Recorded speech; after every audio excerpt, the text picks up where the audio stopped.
Lily, a kind-hearted girl with long brown hair, always wore a silver necklace her grandmother had given her. One sunny morning, she arrived at school only to realize that her precious necklace was missing.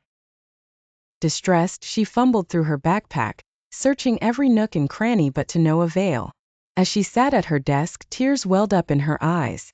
Emma, her cheerful and outgoing classmate, noticed Lily's sadness and approached her.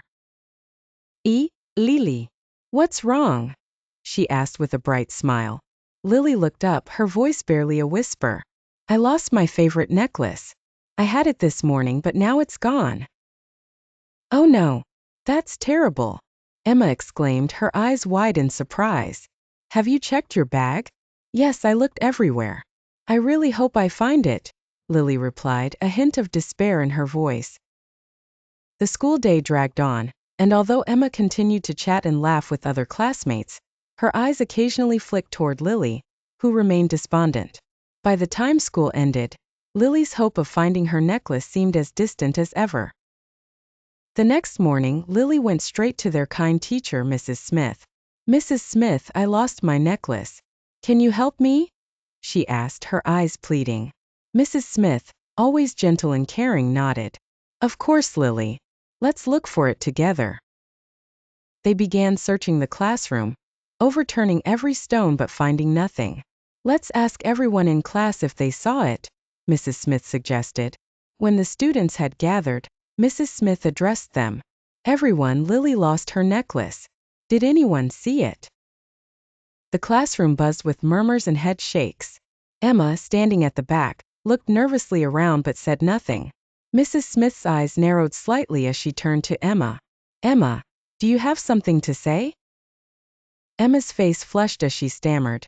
No. I didn't see anything."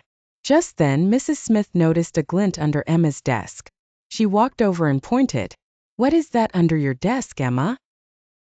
Emma's eyes widened with fear as Mrs. Smith bent down and retrieved the shiny object.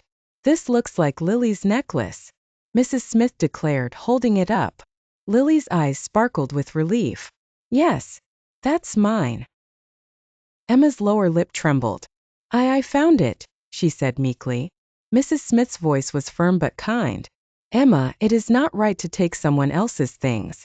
You must return it and apologize to Lily." With a deep sigh, Emma handed the necklace back to Lily. "I'm sorry, Lily. I didn't mean to hurt you." "It's okay," Lily replied softly. "But please don't take my things again." Mrs. Smith nodded approvingly. "Always ask before borrowing." As the day drew to a close, Lily felt a warm sense of happiness and gratitude. "Thank you for helping me, Mrs. Smith," she chirped. "You're welcome, Lily. Remember, friends should always be honest," Mrs. Smith replied with a smile. With her necklace back around her neck and a heart full of relief, Lily learned an invaluable lesson about trust and friendship that day.